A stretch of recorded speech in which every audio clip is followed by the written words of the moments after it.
Hello everyone, welcome back to the channel. So this is when Britain stood alone in World War II. This is the third part. I just finished the second one. And it ended with Hitler, my opinion, bombing England and realizing that it didn't do them. It did not damage them psychologically. It just brought them together. So now he's turning his attention to Russia. Spoiler alert for this video, and for anyone who doesn't know anything about World War II, spoiler alerts. This has been pretty good though so far. Hope you're enjoying it. I am. So let's get into the video. Hitler would have preferred peace terms and the chance to turn to his real objective, expansion eastwards. British defiance denied him.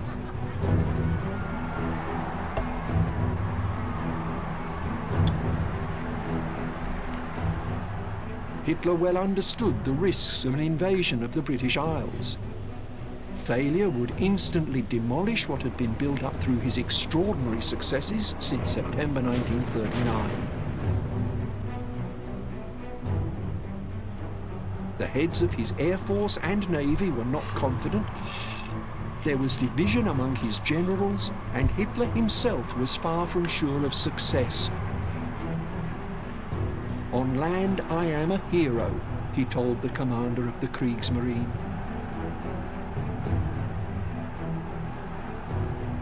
"At sea, I am a coward." There is evidence that the plan for the invasion, Operation Sea Lion, was more a political than a military strategy, a device for strengthening the peace party in Britain and forcing the enemy to the negotiating table. In a sense, for Hitler at least, a bluff. On the last day of July 1940, Hitler held a meeting at the Berghof, his home near Berchtesgaden in the Bavarian Alps. He was told of the difficulty of obtaining suitable vessels to carry invasion troops across the Channel and about the problems of massing troops and equipment. The German Navy argued for a postponement of the invasion until May 1941. Hitler postponed the start date, but only until September the 16th, allowing the Luftwaffe time to clear the Channel of British warships and the skies over southeast England of British aircraft, repeating what had been the first condition of Führer Directive 16, that the RAF be so reduced morally and physically that it is unable to deliver any significant attack against the German crossing. As we have seen in the story of the Battle of Britain, that had not happened. Further, during the Battle of Britain, the Luftwaffe had made 21 attacks on Royal Navy torpedo boats operating in the Channel. It had managed to sink none of them. Germany had virtually no landing craft and, given barely 2 months to assemble a seagoing invasion fleet, was obliged to convert more than 2,000 river barges. Only about 800 of these were powered. The rest would have to be towed by tugs. When the barges began to be assembled in Channel ports, the RAF's Bomber Command was ordered to target them, and about 10% were destroyed at their moorings. When Hitler told his commanders that Operation Sea Lion was indefinitely postponed, he cited the Luftwaffe's failure to attain air superiority and a general lack of coordination between the branches of the German military. But it is difficult to feel that he ever really believed in the invasion or its chances of success.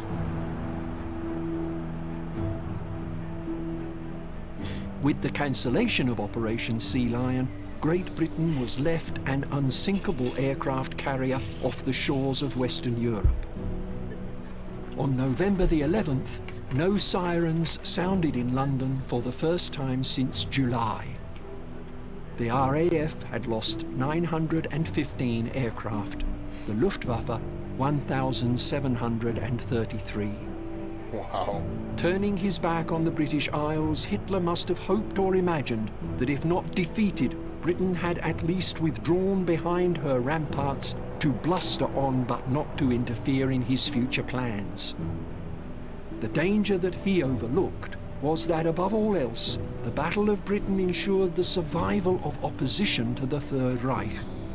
And that opposition was not a small island nation off the coast of the European mainland. It was an empire.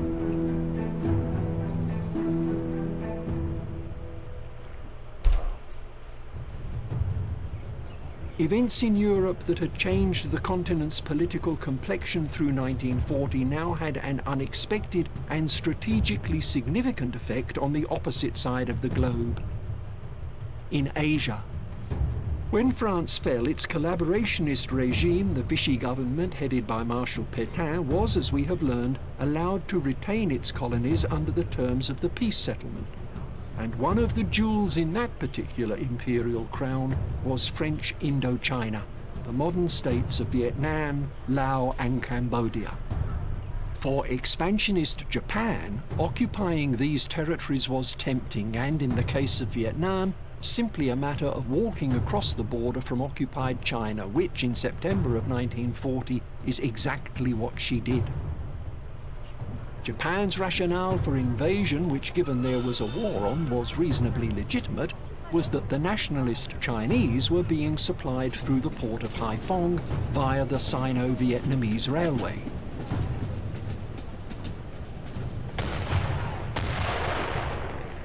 When the Imperial Japanese Army developed an invasion threat, the Vichy French administration yielded and on September 22nd signed an accord which permitted the Japanese to station several thousand troops on Vietnamese territory. At the conference, the Japanese demanded bases in Indochina and got them. Meanwhile, the air raids over China continue, Chongqing, the capital, being bombed again and again. Within a few hours of the treaty being signed, columns from the Imperial Japanese Army moved over the border in 3 places and advanced on the railhead near Langzhou. The next day, on the 23rd of September, Vichy France protested the breach of the agreement to the Japanese government. On the morning of the 24th, Japanese aircraft attacked French positions on the coast. On the 26th, Japanese forces came ashore south of Haiphong and moved on the port. By the evening of the 26th, fighting had died down.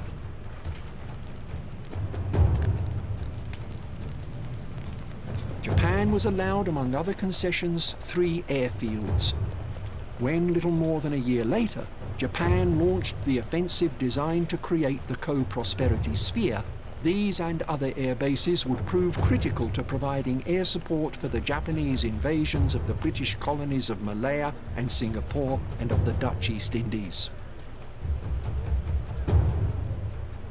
As well as Asia, the World War in these months reached and flared as fierce fighting in another continent, Africa. On the 23rd of September, a joint British Free French adventure was launched against a Vichy garrison in West Africa. By the 25th, the adventure had turned into an embarrassing flop and the forces were withdrawn.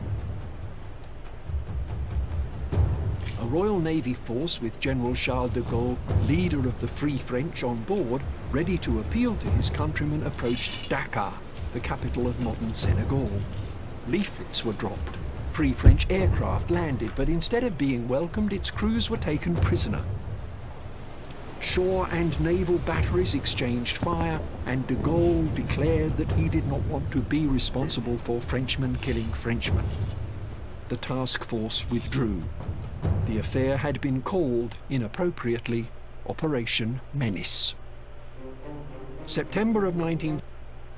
I understand why he didn't want Frenchmen killing Let's Frenchmen. talk about BetterHelp. If you ever feel anxious, depressed, stressed, overwhelmed by the world being very much on fire, I get that.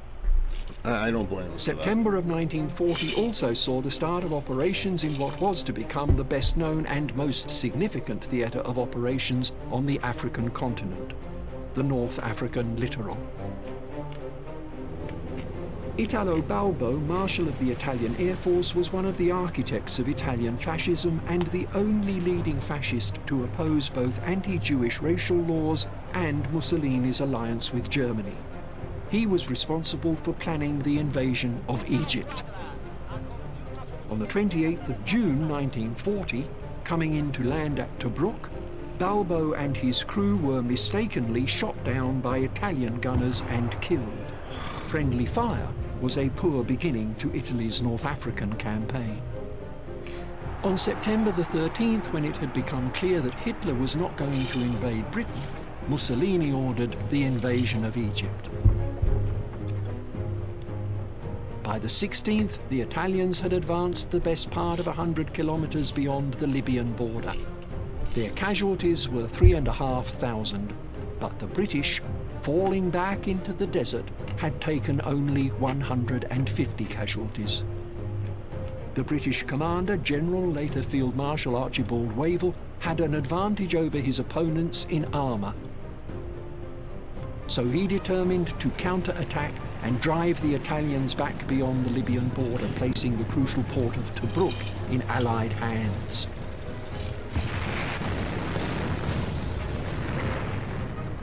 Wavell's force of 50,000 pushed the Italians out of Egypt.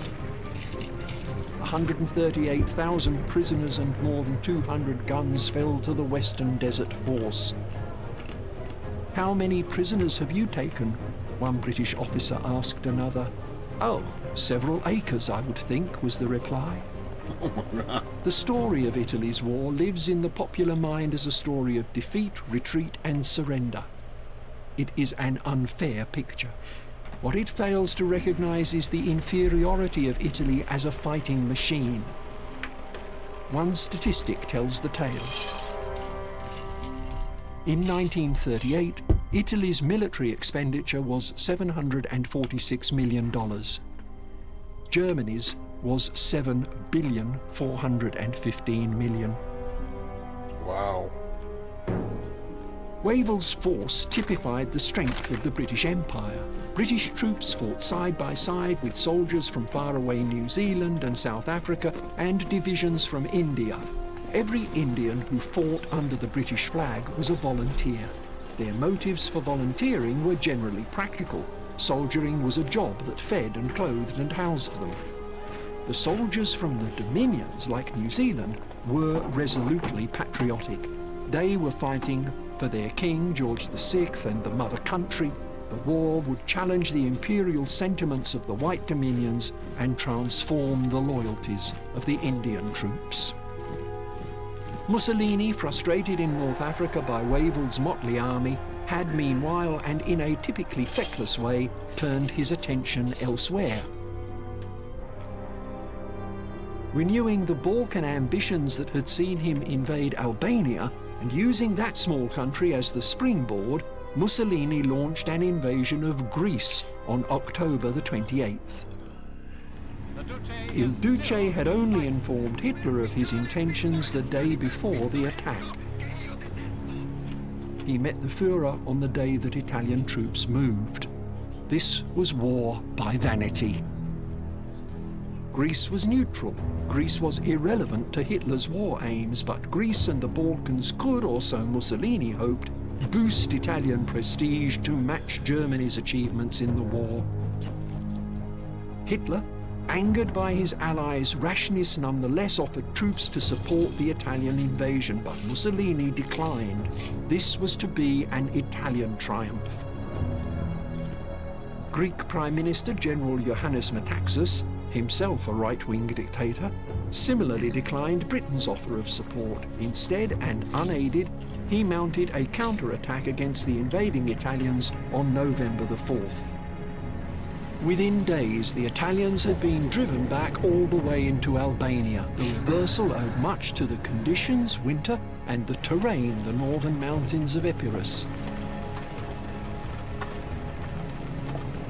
The outcome had been foreseen by the Italian Chief of Staff, Marshal Pietro Badoglio, who resigned when his counsel was ignored by Il Duce. On November... Hitler was already pissed. how much more angry do you think he got? The 11th, London's first day without an air raid warning, the Italians suffered another setback of a very different kind. Venerable British swordfish torpedo bombers, operating off of the carrier HMS Illustrious, attacked the Italian fleet at its moorings in Taranto harbour. The British cheered the first thing in over a year that had even smelled like a victory. The Italians counted the cost of 3 badly damaged battleships, one never to put to sea again, and the Japanese naval attaché in Berlin hurried to the scene to take detailed notes of what a carrier-borne attack on a fleet at anchor could do.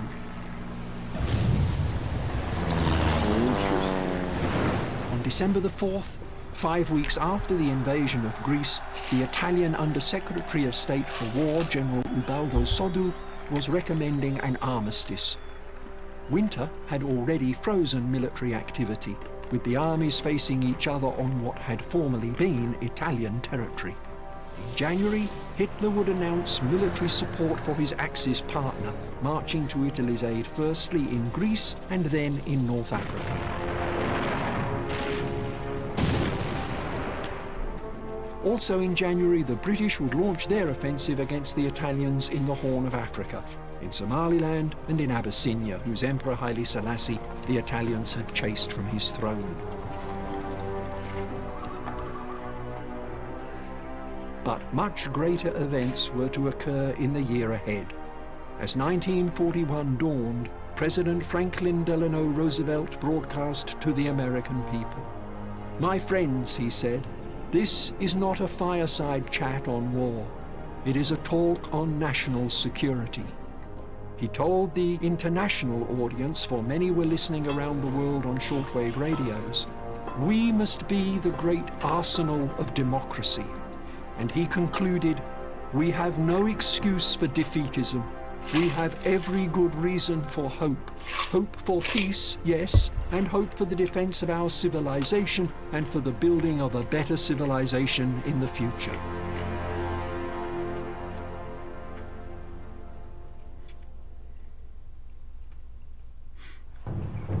In the next episode of The Price of Empire, it is the year 1941, the year that was to transform the war and the world in a way that few single years can be said to have affected the narrative. I'm going to go ahead and stop this here. I'm going to try to find these other videos, but I might go ahead and put this one out. It'll be out of order, and then once they're out, then it's your job to watch them in order. There you go. Put it on you. I like this. This is good. I think I'm going to do more, but tell me what you think. Did you like it? Was it worth it?